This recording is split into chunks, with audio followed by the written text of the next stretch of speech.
teko. Muga-muga cepet padam.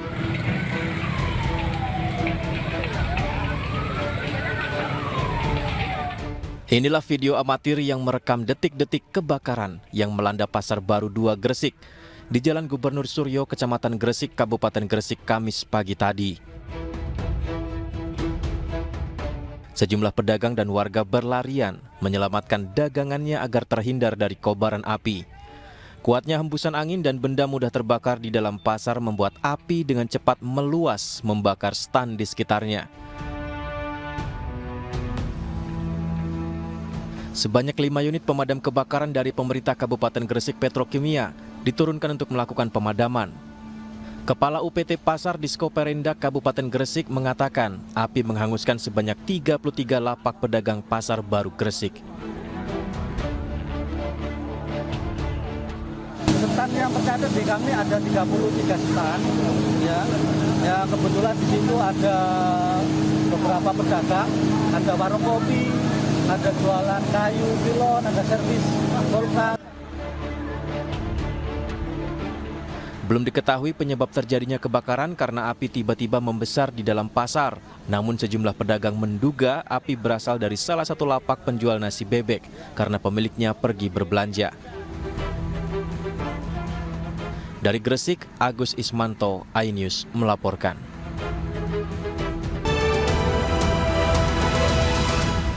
Petugas gabungan kembali menemukan korban tewas erupsi Gunung Merapi. Korban ke-23 tersebut berjenis kelamin perempuan.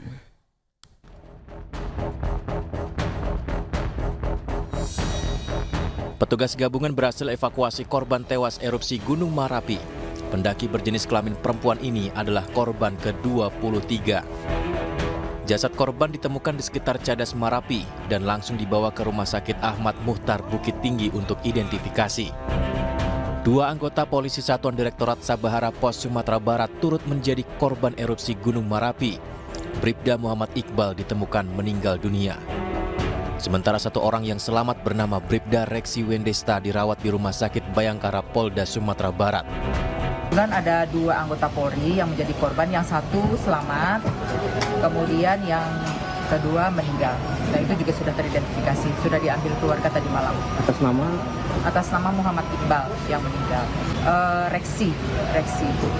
Ya, kondisinya Reksi itu tangannya patah dan sudah dilakukan operasi di Rumah Sakit Bayangkara Padang. Keduanya anggota Polri mendaki Gunung Merapi saat lepas dinas. Total korban tewas menjadi 23. Korban selamat 52 orang, termasuk 11 orang yang dirawat di rumah sakit.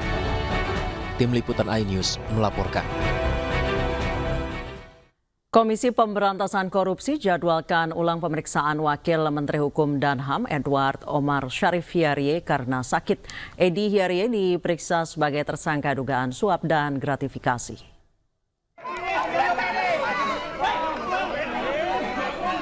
Pemeriksaan Wamenkumham Edi Hiyariye yang rencananya hari ini batal. Edi Hiyariye melalui kuasa hukumnya meminta pemeriksaan dijadwalkan ulang karena sakit.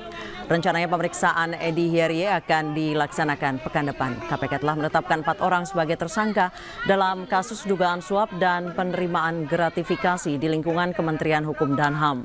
3 orang sebagai penerima dan 1 lainnya sebagai pemberi. Edi Hiyariye sendiri sudah mengajukan pra-peradilan atas kasus ini dan rencananya sidang akan digelar pada Senin 11 Desember 2023.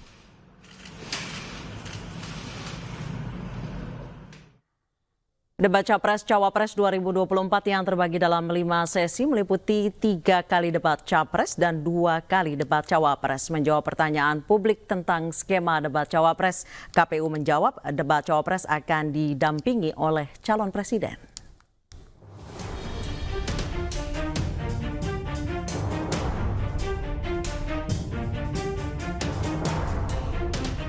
Komisi Pemilihan Umum telah menetapkan skema dan tema debat Capres-Cawapres dalam Pilpres 2024. Debat calon presiden akan diselenggarakan sebanyak 3 kali, sedangkan debat calon wakil presiden sebanyak 2 kali. Dalam 5 sesi debat yang ditetapkan KPU, debat Cawapres akan didampingi oleh calon presiden. Pak, finalnya soal itu? Sudah. Jadi didampingi Kalau yang bicara capres ya, cawapres ikut mendampingi. Kalau yang bicara cawapres, capresnya mendampingi. Tapi yang bicara kan sebagaimana kesempatan untuk bicara kan di capres, cawapres kan sudah ada pembagian debat 1-5 kan. Debat perdana Capres dilaksanakan pada 12 Desember 2023 dengan tema meliputi pemerintahan, hukum, hak asasi manusia, pemberantasan korupsi, penguatan demokrasi, peningkatan layanan publik, dan kerukunan warga. Debat kedua merupakan debat Cawapres pada 22 Desember 2023. Tema yang diusung ekonomi, investasi, pajak, perdagangan, pengelolaan APBN dan APBD, infrastruktur, dan perkotaan. Debat ketiga, debat Capres pada 7 Januari 2024 bertema pertahanan, keamanan, hubungan internasional, dan geopolitik. Debat keempat, debat Cawapres pada 21 Januari 2024 dengan tema pembangunan berkelanjutan, lingkungan hidup, energi, pangan, agraria, masyarakat adat, dan desa.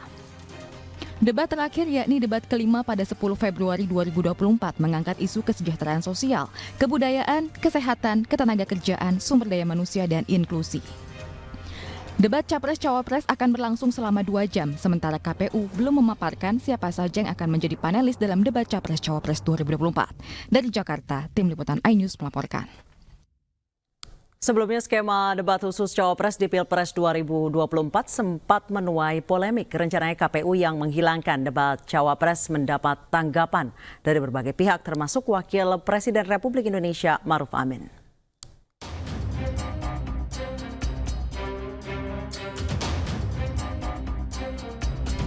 Penyelenggaraan debat Capres-Cawapres diwarnai polemik usai Komisi Pemilihan Umum mengumumkan perubahan sistem debat Pilpres 2024. Berbeda dari format debat Pilpres 2014 dan 2019, debat Pilpres 2024 kali ini tetap mengadakan debat sesi Cawapres, namun pelaksanaannya didampingi oleh pasangan calon presiden. Menurut KPU, pendampingan Capres dalam sesi debat Cawapres tidak dilarang dalam Undang-Undang Pemilu. Meski demikian, Cawapres akan menjadi aktor utama dalam sesi tersebut. Memang undang-undang itu tidak melarang pada saat debat Cawapres itu didampingi atau dihadiri oleh capresnya, itu nggak ada larangan. Undang-undang menjelaskan 2 kali debat Cawapres. Nah di sini tentunya ketika debat Cawapres ya Cawapres lah yang menjadi aktor utama dalam debat tersebut. Nah sekarang pertanyaannya, kalau seandainya Capresnya hadir boleh nggak? Boleh. Beragam komentar pun bermunculan. Jika KPU benar menghilangkan sesi debat Cawapres, opini publik akan menyudutkan KPU dan menganggap keputusan itu menguntungkan salah satu paslon. Sementara itu Cawapres nomor urut 2, Gibran Rakabuming Raka, menanggapi opini publik yang menilai perubahan sistem debat Cawapres menguntungkan dirinya. Ya kita kan ngikut aturan KPU juga. Kan saya juga nggak tahu update-nya di sana seperti apa. Kita ngikut aja kok ya. Mas, tapi prefer didampingi Pak Prabowo atau mending sendiri sih Mas? Sama aja sih. Sama aja. Lah nggak ada yang menguntungkan siapa-siapa kok. Persiapan debat apa Mas? Udah. Mas, tanggapan pihak yang bilang akan menguntungkan Mas Gibran? Nggak menguntungkan. Sama aja. Apapun pola debat Capres-Cawapres 2024, Capres nomor urut 3 Ganjar Pranowo menyatakan siap dengan skenario yang ditetapkan oleh KPU. Ganjar menilai tidak ada untung rugi dengan perubahan format debat Cawapres karena publik akan menilai. Kalau saya sih mau ada atau tidak ada, saya siap untuk skenario apapun. TPN juga belum sepakat soal ini, kalau dari Bapak seperti apa Pak? TPN belum. Kita serahkan kepada KPU karena pasti masyarakat akan melihat. Ya, oke. Hal senada juga diungkapkan oleh Capres nomor urut 1 Anies Baswedan. Anies mengatakan debat kandidat Pilpres 2024 merupakan sarana menunjukkan pilihan rakyat yang seharusnya ditunjukkan kepada publik. Rakyat Indonesia itu harus dihormati. Cara menghormatinya bagaimana? Dengan menunjukkan calon presidennya, dengan menunjukkan calon wakil presidennya. Jangan disembunyikan, tapi ditunjukkan. Ditunjukkan untuk apa? Untuk menghormati pemilih. Polemik perubahan format debat Pilpres 2024 juga menuai tanggapan dari Wakil Presiden Indonesia Ma'ruf Amin. Ma'ruf Amin menilai jika format pelaksanaan debat Pilpres seharusnya dilakukan sesuai dengan aturan undang-undang. Kalau menurut undang-undangnya kan harus ada itu. kalau tidak salah 3 capres, 2 wapres. Tidak mungkin, kalau dihilangkan itu tidak mungkin. Nah, mesti ada 3 capres, kalau dihilangkan tuh artinya menyalahi undang-undang. Pasti itu. Hanya memang nanti caranya bagaimana. Waktu 3 capres itu seperti apa, yang 2 wapres itu seperti apa. Kalau dulu pengalaman saya, ada yang bareng capres dengan cawapres, ada yang capres sendiri tanpa didampingi wapres, ada yang wapres sendiri tanpa didampingi capres. Itu saya kira dulu begitu. Nah, mestinya seperti itu. Komisi Pemilihan Umum telah menetapkan jadwal debat 3 paslon Capres-Cawapres di Pilpres 2024 akan diselenggarakan dalam 5 sesi. Ketiga paslon akan melaksanakan debat perdana pada Selasa pekan depan, tanggal 12 Desember 2023. Dari Jakarta, Tim Liputan iNews melaporkan. Ganjar Pranowo merupakan satu-satunya calon presiden yang baru berkunjung ke Ibu Kota Nusantara dalam rangkaian kampanye. Informasi selengkapnya akan kami hadirkan usai jeda, tetap di iNews Sore.